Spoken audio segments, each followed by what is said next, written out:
Welcome to Free Thoughts. I'm Trevor Burrus. And I'm Aaron Powell. Joining us today is our colleague Emily Ekins, a research fellow and director of polling at the Cato Institute. And interestingly, or perhaps not, we were Cato interns together in the summer of 2010. Also, her past Free Thoughts episode, Who Elected Donald Trump, is our most popular episode ever by a pretty substantial margin.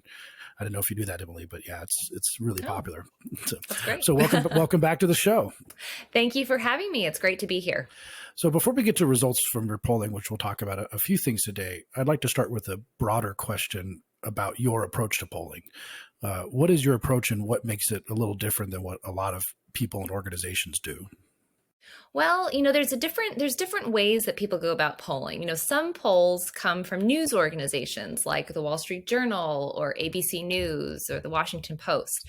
And those polls are intended to really speak to the times, what is salient in the news right now and what would make for an interesting headline. Other types of polls are more academic in nature, and they try to kind of dig deep to try to get at what are those underlying assumptions and values and beliefs that people have that motivate them or may motivate them to vote a certain way or to support a various policy. And that's usually been done by researchers like at the Pew Research Center or academics that study political science, economics, social sciences of some kind. And so we actually kind of merge the two approaches in the research that we do at Cato, where we are interested in, what's salient, but we want to dig deeper and get to those underlying values and assumptions that people have. But there's one other thing that we also do that surprises me that other pollsters don't do more of, to be honest. We ask about trade-offs, and that's something that you just don't see a lot of in polling. A lot of times people will ask, do you favor or oppose this policy? And don't give any indication to what the opportunity costs or the actual costs would be. And so that's something that we try to implement in our polling. And I'm happy to talk about some of that today. Yeah, I'm a very big fan of that fact because it's been a frustrating aspect for me of polling that you have, say, in gun control, you have constantly they roll out this thing that say 84% of people support common sense gun restrictions or something like that. And it's just useless. I mean, if you ask that question, it's loaded. If you ask the question, do you support common sense gun restrictions? It's so loaded that it's like worthless, but it's also not asking like, well, what would be the costs of those gun restrictions if they put them in play? And then the results look different often. That's true. And also the way you word the question matters. And that's something that is difficult. It's hard to design them properly. And it's something that we're always working on as pollsters to do as accurately and properly as possible. But like an example would be in healthcare, I've noticed that a lot of questions will ask if they favor or oppose repealing protections for people, like who wants to repeal a protection, right? Let's be honest that it's a regulation that it is intended to protect a certain type of issue, but there are trade-offs. So let's be honest about that. And by even using the word protections or talking about collective bargaining rights, things like that also contribute. And so that's something that we are really conscientious of at Cato when we do polling. That we are doing. We are trying to make these questions as balanced and as fair as possible. And we release all of our results. We don't hide anything that might be inconsistent with like our own views, because the goal is to get at what do people really think, to understand where they're coming from. How do you go about designing questions, particularly when you're looking at trying to get a sense of people's underlying values? I'm thinking of like definitional questions seem really hard. So we'll talk later, but one of your findings was about the way that Americans, the favorable or unfavorable views they have towards capitalism and socialism, say, and how those have changed in the last several years. But if you ask someone, what do you have a favorable view of capitalism? Say, my conception of what capitalism means might be very different from what theirs means. And similar with socialism, right? Like one side might interpret socialism as like straight up state ownership and the means of production. Another side might interpret it as, well, we should just have a larger welfare state. And so they could both have the same underlying like economic views, but come to different conclusions because they're using the term differently.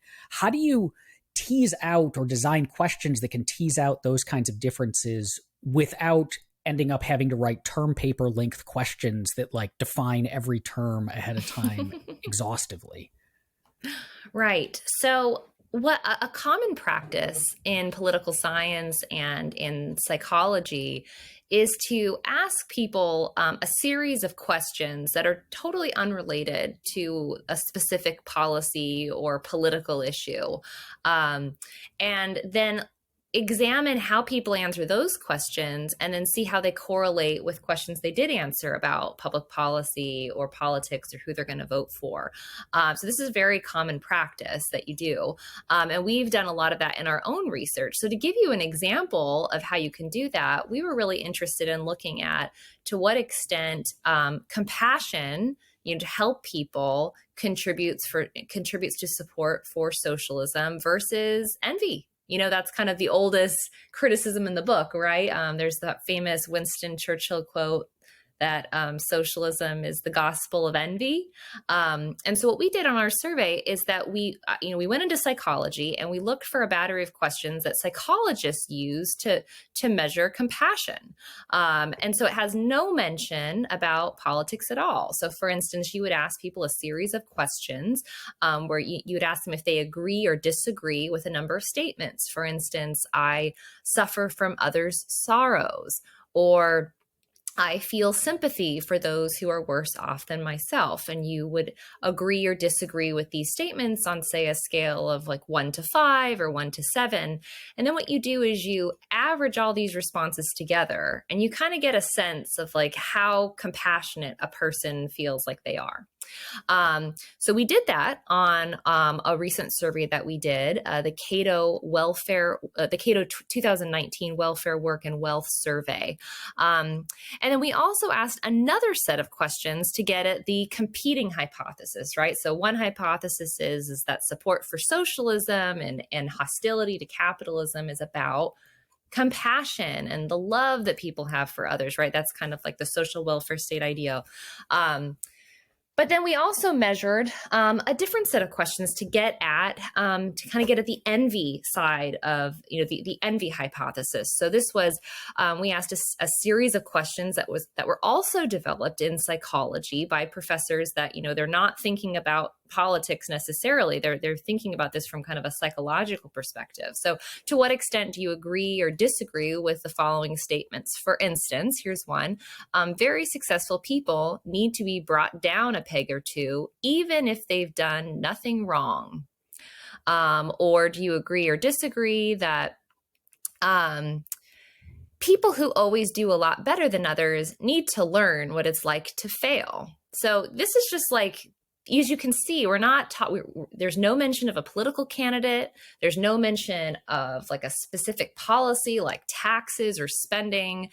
These are just kind of getting at the dispositions, the personality and the psychological dispositions people have. So what we do is we ask a series of questions like this, and then we kind of average all their responses together and get a sense of like how resentful and envious they are. And then we take the two together, compassion and envy. Which of these better predicts people's attitudes towards socialism and capitalism? And what we found is that both significantly predict or seem to drive support for socialism. Now, correlation is not causation, but that's what we're saying. It predicts that the support people have for socialism. But it's envy that really best predicts hostility people have towards capitalism. And let me tell you about why I think this matters. So you've got different political candidates, and think about the language they use and the issues they choose to emphasize. So some might talk about how they care about people with pre-existing conditions, vulnerable or marginalized people, and they want to help them, make sure they have access to healthcare and education. Okay, now there's others that talk a lot about billionaires and millionaires and how they are to blame for so many of society's problems. The rhetoric between those two are very different, right? And what we found is that psychological dispositions really predict what kind of person cares about those two issues? They're not necessarily the same. So more compassionate people are the ones that are, care about the first set of issues, people with pre-existing conditions getting access to health care. But people that scored a little bit higher on envy and resentment were more concerned about wealth taxes and the creation of billionaires and things like that. Fascinating, not totally surprising, but it's kind of interesting when some of the questions you posed. Is there a social desirability bias problem where if you ask someone, like, do you care about, people who are in pain or suffering, I can't imagine anyone saying no to that. Well, yes, there definitely is a social desirability problem in terms of how people answer the questions. But what is interesting is that even despite that, we get really significant differences between groups and how they answer the question. So let's take that first one I gave you. It's very successful people sometimes need to be brought down a peg or two, even if they've done nothing wrong. Like a third of strong liberals agree with that statement compared to about 1 in 10 conservatives. So there's like they're 3 times as likely on this particular question. Yes. So my point is that you still get distributions between liberals and conservatives. Let me give you one on compassion between the two. So in this case, liberals score, much higher on compassion on average than conservatives. I've got to get the data right in front of me. I'll just have to go off the top of my head. But basically, liberals were like 3 to 4 times as likely to give more compassionate answers than conservatives. And so it's not that both sides are compassionate. It's just the extent to which people might answer a 7, very strongly agree, versus answering a 6, which is, agree. Mm-hmm. Now, we've seen one of the results you have is that we've seen that there's a shift going on post-Trump about away from capitalism towards socialism. Is that accurate? That's true. Among people on the political left. So Democrats have been trending since Trump was elected in favor of socialism and against capitalism. So as of 2019, 64% of Democrats had a favorable view of socialism, but only 45% had a positive view of capitalism. So that's 64 for socialism, 45% for capitalism. But just 4 years ago, it was about 50-50 between the two. And so we also asked, because this was kind of a theory that I had, that Trump has played a role in souring his political opponents' attitudes on capitalism. And we did find some evidence of that. 50% of Democrats say that Trump has made them like capitalism less, because I think he represents to them a lot of the negative aspects and excesses that they perceive to be endemic to capitalism. And, here he is embodying all of that and is their political opponent. How much of this is branding? So if Trump calls himself a capitalist and the dislike for Trump runs very high, and people who dislike him a lot, and so don't want to, basically anything that Trump likes they're not going to like, that I could imagine it being the case that their underlying economic views, like what kind of economic system they find favorable or not, doesn't change all that much. But it's just, if Trump is going to be saying I'm a capitalist, then I don't want to say anything that's going to make me look like I'm on his side. And so I'm going to naturally develop like a disfavorable view to that term. Or if I see that the kind of people who are sharing the values that I have in terms of non-economic things are claiming a label of socialist as well, I'm going to develop more warm and fuzzies to the term, again, even if like my underlying economic views haven't changed much. Is there a way to know what's going on there? Like if it is actual shifts in views on economics or shifts on like kind of feelings towards a brand? No, that's a really good question. And sometimes it's hard to tell. I think that you are right that a lot of it is kind of branding and how people have come to associate the words and the labels. Like we all know probably by now that the word socialism just doesn't mean the same thing for young people that it did among people during the Cold War, right? So older people remember that socialism is associated with the Soviet Union, And there are all sorts of problems that they don't want replicated here. And so they don't like that word. But younger people associate it with Scandinavia and Sweden, even though they repeatedly try to emphasize they are not socialists at all. They just have larger welfare states. And so really that the conversation should be about the extent to which socialistic central planning, even if it is in the case of, welfare social welfare programs, to what extent that actually serves the public or not.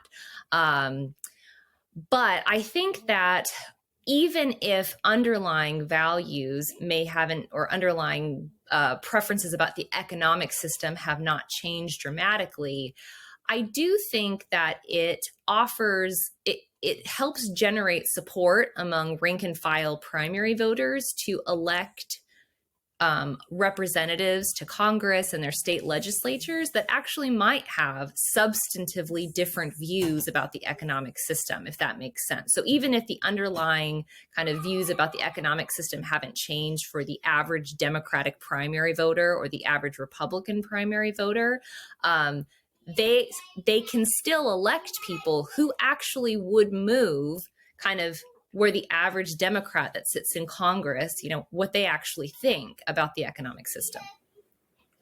Another thing that you focused on in the welfare work poverty survey is young people's attitudes.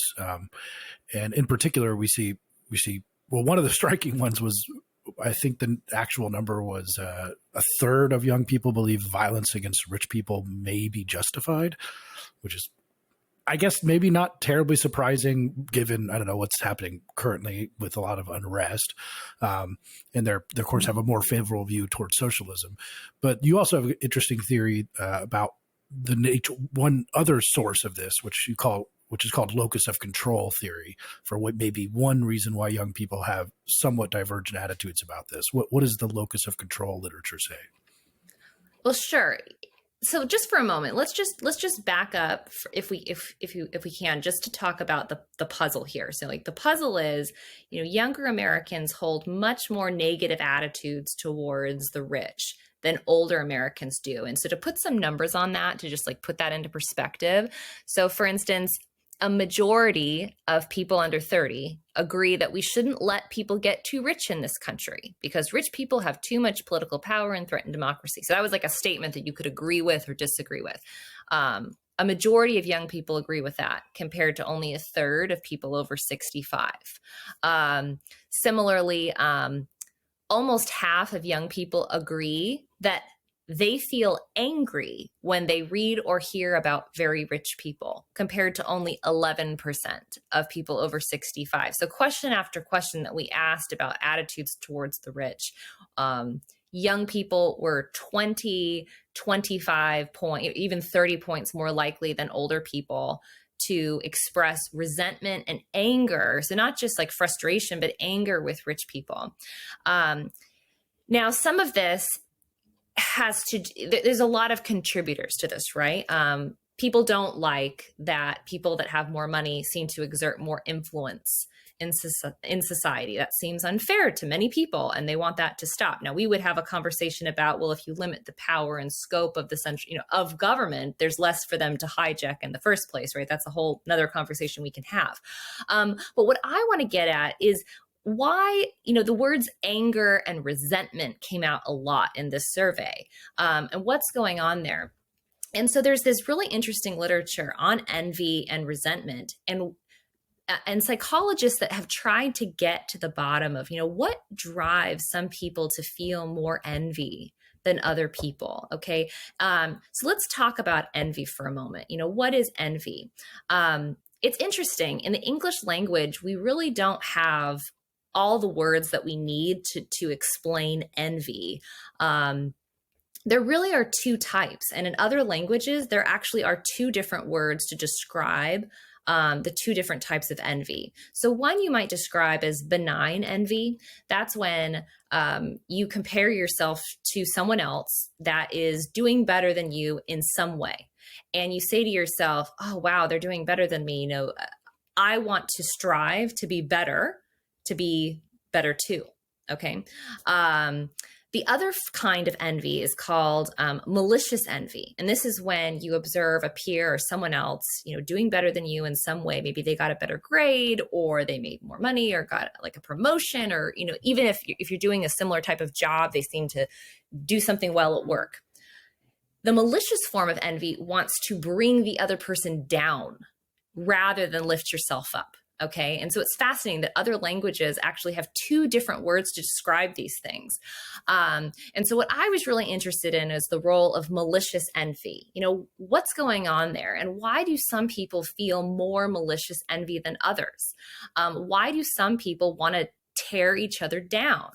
And so that brings us to the locus of control literature. There's some evidence that some of that feeling of malicious envy is driven by people's lack of feeling personal agency. And that's really what the locus of control is about. It's a construct identified in psychology, totally separate from politics. That's really key to remember here. This is developed by psychologists, not related to voting or politics. And what they found is that if you looked even at children seem to have different ways of explaining the events in their lives. For instance, imagine you have a kid and they got a bad grade on a test. They're in high school, and you say, "Why did you get that? Why did you get the bad grade?"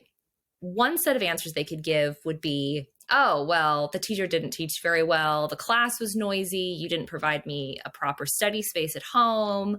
All these things that are external to the individual's choices. Okay. Alternatively, imagine another kid that got a bad grade on a test, and you say, "Hey, why'd you get the bad grade on the test?" And they say, "Well, honestly, I didn't pay attention very well in class," or "I stayed out too late the night before with friends," or "I actually didn't do the reading that was assigned." Okay, so the latter are all things that are within the control of the individual. It's something that they have a little bit more control over than these external forces. And what psychologists have found is that people who emphasize what is within their personal control, that's called the internal locus of control versus external locus of control. People that have an internal locus of control have all of these more positive outcomes. So they found that measuring this in children, the kids that tended to emphasize the things that were within their control tended to get better grades. They made more money in the jobs that they got when they got older. They reported higher life satisfaction and greater happiness in the jobs that they had. They were willing to change jobs if they were unhappy in their current situation. It correlates with less likely to bully other kids and get involved in fights among high school boys. I mean, and lots of healthcare studies use this. So it also correlates with more positive healthcare outcomes. So there definitely seems to be something here about the internal locus of control and a belief that you are in the driver's seat of your life. Now, that does not mean in any way that external forces don't shape you.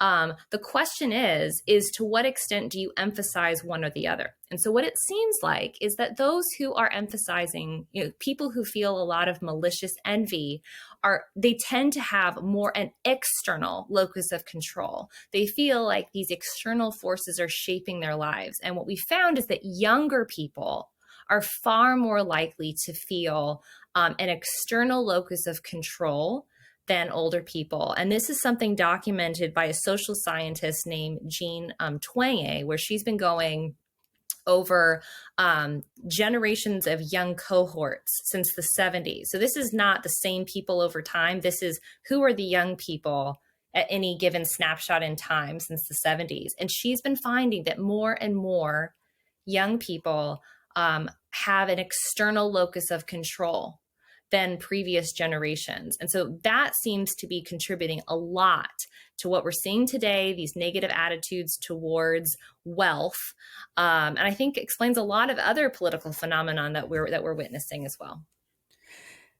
That's fascinating. And I have some immediate questions related to this. So I'll try to just put out a couple and see. The first is, so if youth cohorts over time are showing an increase in external locus of control, do they still show a decrease in that belief as they age? Because you could, I mean, if you just asked me, like, do young people or older people feel like they're more in control of their own agency? It would make sense for older people to feel they're in control than younger people, because younger people are subject to their parents, they're subject to their teachers, they don't have jobs yet, they're not independent, and so on. So they are, they have less control over their lives. That makes perfect sense.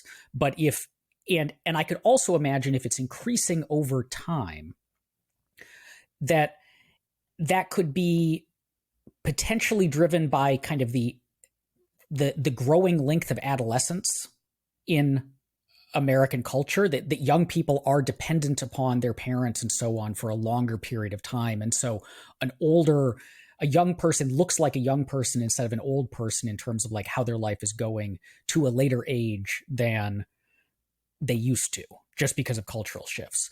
And then the other like minor question is, when we're talking about resentment or this malicious envy towards wealthy people, do we distinguish kinds of wealthy people?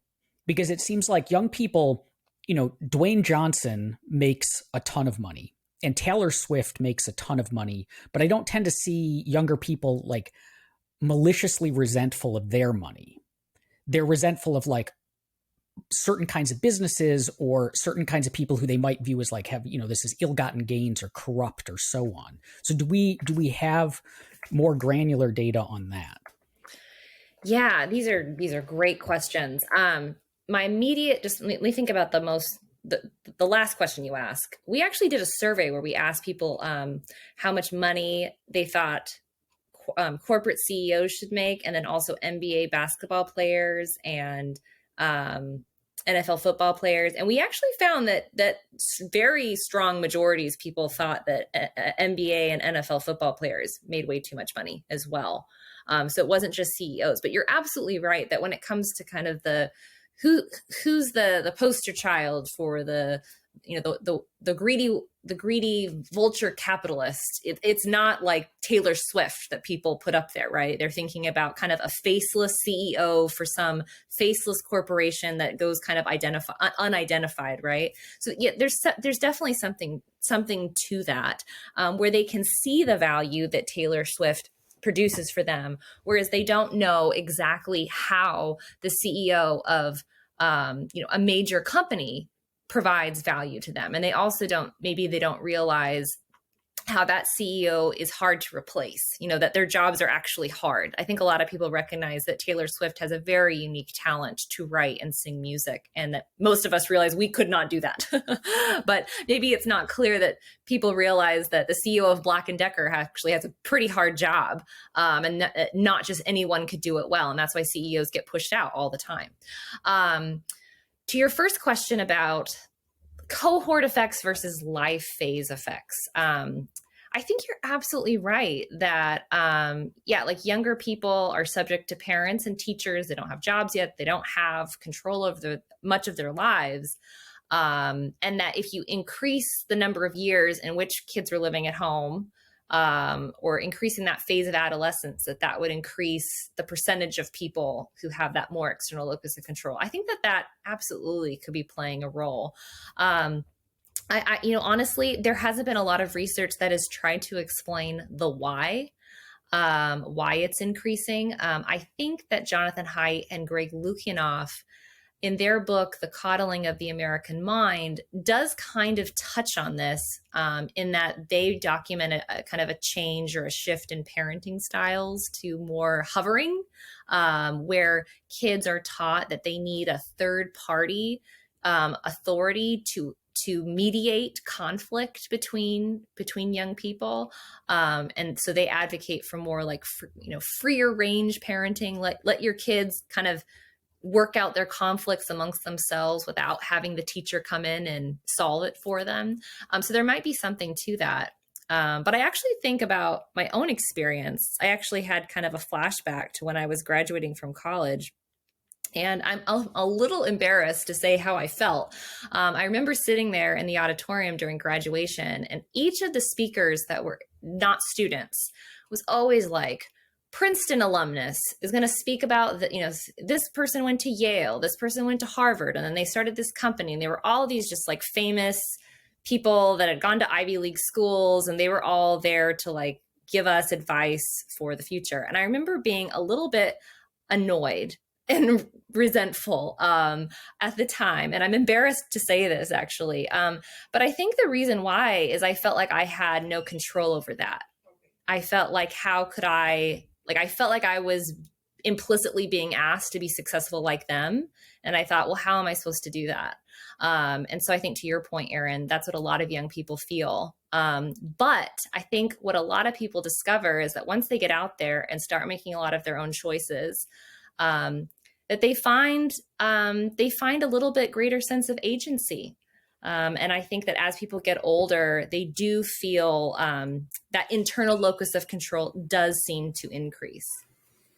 It's interesting because this confirms some classic distinctions between conservatives and liberals, people on the left, that the personal responsibility distinction as being a huge component of this. And in my own thinking for a while, I've kind of thought that this sort of subplot of the last 200 years of political thought has kind of been how much of your conditions or given people's conditions of poverty or different status, criminal status, how much of it is their fault versus how much of it is due to external factors. Like, is crime caused by bad people choosing to commit crime, or is it caused by economic circumstances? And that has underlined a bunch of our debates over politics for 200 years, I would say, if not longer.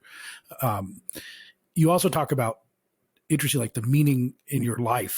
That's one whole part. The conservatives find more meaning in their lives than liberals, which doesn't shock me, I guess, given like kind of grievance-centered, some people who are very grievance-centered. Do you have any interpretation on how that kind of fits into the rubric you've explained? Right. Yes. So we actually asked some of these questions about the locus of control on our survey. And again, keep in mind that these are not questions that ask about politics or who you voted for or what you think about taxes or immigration. These are totally separate. So for instance, this question, it's a statement. You can agree or disagree. So here's the statement. My life is determined by my own actions. 52% of strong conservatives strongly agree with that statement compared to a third of very liberal people.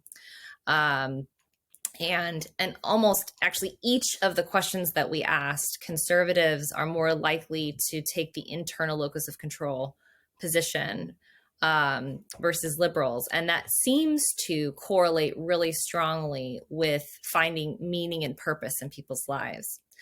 And you're right, Trevor, it's such a hard thing because I think a lot of liberals look at this and they say, well, there are people suffering all over the world for things that they had no control over. You don't always determine your life.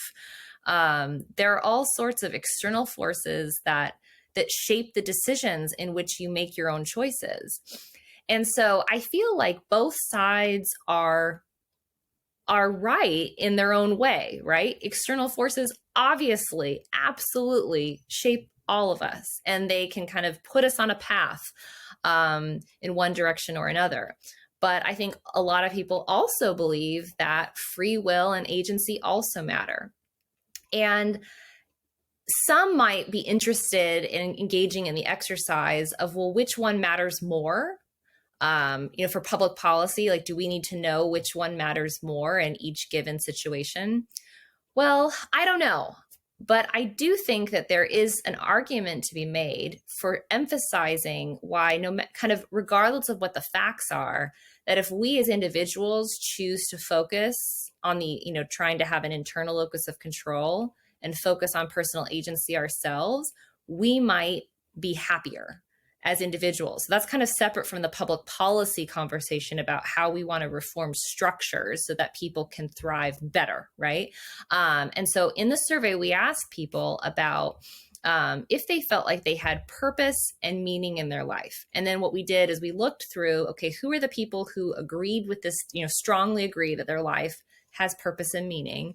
and what's their profile. And so we found some really interesting correlations. So I'm going to share those with you now. So who finds most meaning and purpose in their life? So people who had a strong belief in personal agency were like 40 points more likely than those who had a low belief. People who kind of believe in external locus of control. So people of an internal locus of control are way more likely to feel like their life has meaning and purpose. People who emphasize personal responsibility. So these are questions about, should you reap what you sow? Those kinds of questions. People who scored high on compassion. I've already read you some of those questions. People who scored low on envy. And I read you some of those questions as well. And so it kind of creates this profile. Okay, so who is the person psychologically in America that has the most meaning and purpose in their life, which is separate than like happiness, right? That can be like you ate some chocolate chip cookies. That was fun. But what provides that deep, lasting meaning in your life? And it seems like people who take on and believe in taking on as much responsibility as they can, people who focus on the things that they can control versus the things that they can't, people who try to be compassionate and avoid feeling resentment and envy towards others is kind of perhaps a recipe for finding that meaning and purpose in your life. How does Trumpism fit into this? And I'm thinking particularly of the kind of Trumpism that seems to be motivated by white grievance politics, which was, what he ran on and what it looks like his campaign this time around is going to largely focus on. Because you talk about like what we find is that young people have this external locus of control and older people have, young people have the external, older people have the internal, that conservatives seem to have potentially more meaning in their lives or are more disposed to think that we like have personal responsibility for our lives and have less resentment. But all of those things seem to describe a lot of white grievance politics, that white grievance politics is kind of is blaming manipulators and other people. It's picking enemies. It's saying that, your position in life is because of all these external forces. And even the national conservative movement has been making the case that there's been one of the things that drives white grievance politics is a hollowing out specifically of meaning, because we've abandoned, say, religious institutions or don't have the same jobs that existed before or whatever. And so it just, as you were describing the characteristics of the youth and the far left, a lot of times it felt like you were describing the white grievance politics motivated Trump voters.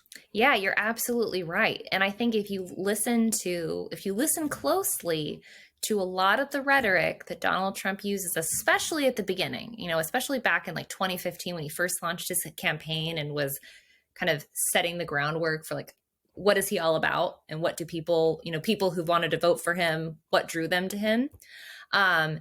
He has a rhetoric of externalizing, where the source of the problem lies outside of the individual. Immigrants coming into the country, competition with China, globalization and trade, all of these things are external to the individual. And I think that that's why Trump attracted a different kind of Republican, or even not even Republican, voter early on. And we have data on this. So Republican politics has been characterized by a number of different social movements that have galvanized kind of different segments of the political right. So there was the religious right, there was the Tea Party movement, and then comes along Trump. And so a lot of people probably assume they're all the same. Well, I wrote my dissertation on the Tea Party and have spent a lot of time studying these segments because I just think coalitional politics are so interesting. And they exist on the left and the right. And what's interesting about Trump is that he attracted a different kind of conservative person. And a lot of them actually identify as moderates. They were like independent moderates that weren't really paying attention to politics, and he activated them. whereas the Christian conservatives and the Tea Partiers actually gravitated to other candidates early on, like Trump, or sorry, not Trump, like Cruz and Rubio were the Tea Party favorites, and then religious conservatives kind of had some overlap there too. And so his message really gravitated with a new set of voters at the beginning, and then he kind of brought them all under his wing, which because partisanship does that. But I think that you're absolutely right that his message is externalizing. And what I noticed is that when Bernie Sanders was running in 2016 against Hillary, and then Trump's running in the primaries, I thought, wow, their rhetoric is so similar. They're all pointing to an external force and saying, you can blame them for your problems and you should elect me to come in and fix it for you. And it's concerning that it does seem that politics incentivizes this kind of behavior, because what kind of political leader doesn't jump at the opportunity, it seems, to tell people that they can blame somebody else and they should elect them to solve their problems. And that's probably what's going to happen this November. Yeah, it is very concerning. I'm thinking fairly pessimistically now about, the state. I mean, we're in a pandemic with a lot of unrest, and the state of American politics going forward, where this narrative is just sort of bounced back and forth by people, either the Sanders and his heirs, and then Trump and his heirs.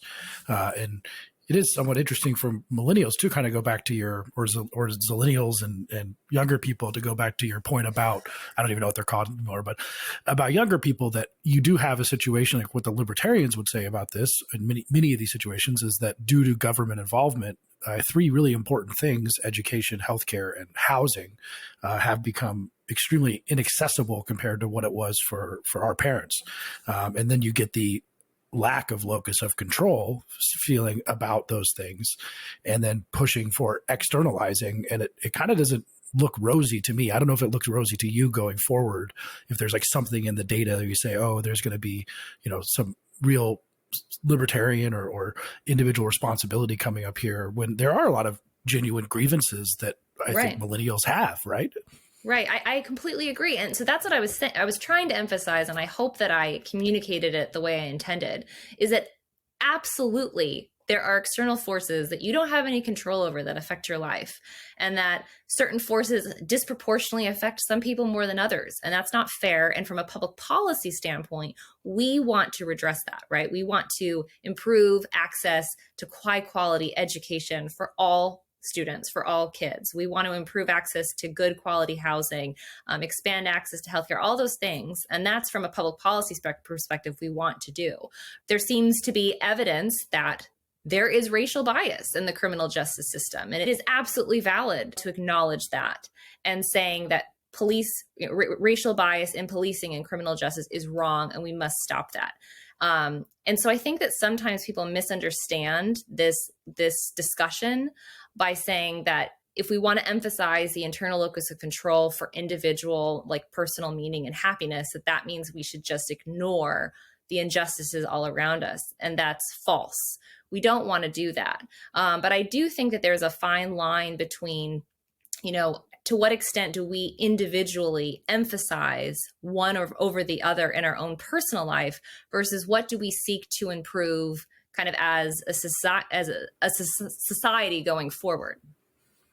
Yeah, I think it's difficult because, especially now you brought in the policing fact, which we can touch on a bit here, which you've also done surveys on, but it's difficult with figuring out, as you said, it's very important that you don't minimize, and it's not even a rhetorical strategy.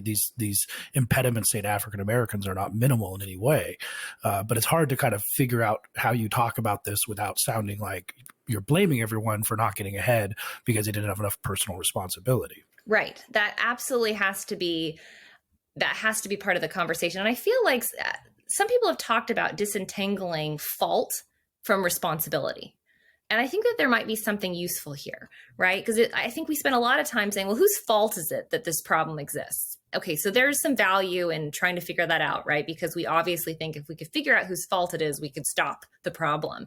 But sometimes I think that it's also useful to disentangle that and say, okay, so the problem exists. We should try to fix that. Let's, set that aside for a moment and think about how can we fix the problem? And a lot of times focusing on, how we can use our own agency to make things better is also an important approach, and that we can only do that if we disentangle fault from responsibility. Even though both conversations need to happen, sometimes we get bogged down in the whose fault is it so much that we don't actually try to solve the problem as individuals using our own agency. Meaning has played a large role in a lot of this conversation, and the problem of people without this strong sense of meaning then have these other beliefs, and the people with the strong sense of meaning seem to do better. And one of my worries is that we increasingly see people trying to find meaning in politics, and that the more you invest your meaning in politics, the more corrosive politics is going to become, because you're defining yourself through political views and defining others through theirs. How do we start to reestablish meaning for people who have lost it, particularly when it seems like we're a secularizing society, and for a lot of Americans, religion was a source of meaning, and particularly young people are much more secular than prior generations, and that doesn't seem like that's necessarily going to come back. So is there stuff in the data about how people who have meaning find it in ways that we could learn from and try to instill more of it? Right. Aaron, that question was great. I was thinking, tell us how to save America, Emily. Please do. It's so hard. It's something I think we all think about. We think about how can we improve happiness and meaning in our own lives and those around us. And it's hard because it does seem like some of the ways that people did that in the past are trending, and they're declining. So for instance, religion has played a major role in the past, but to your point of like secularization, so what about people that aren't religious? There needs to be a way for people to find meaning and purpose in their life too.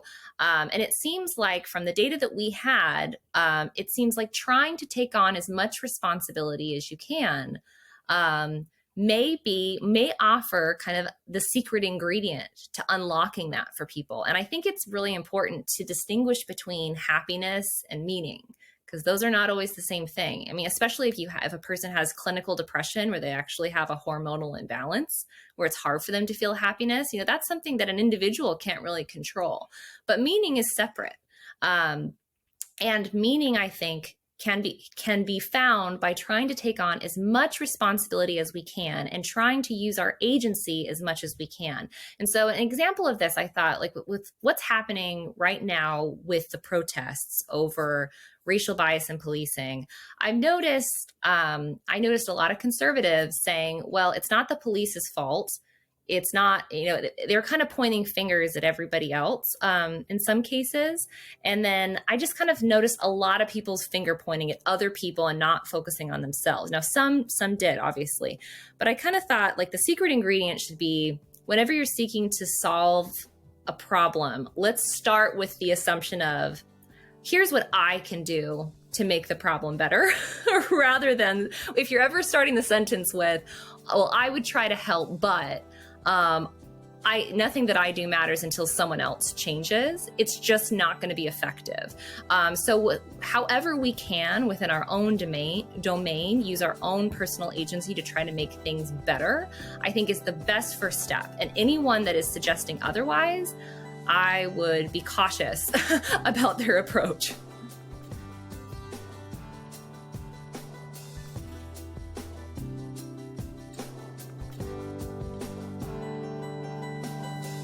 Thank you for listening. If you enjoy Free Thoughts, make sure to rate and review us in Apple Podcasts or in your favorite podcast app. Free Thoughts is produced by Landry Ayers. If you'd like to learn more about libertarianism, visit us on the web at www.libertarianism.org.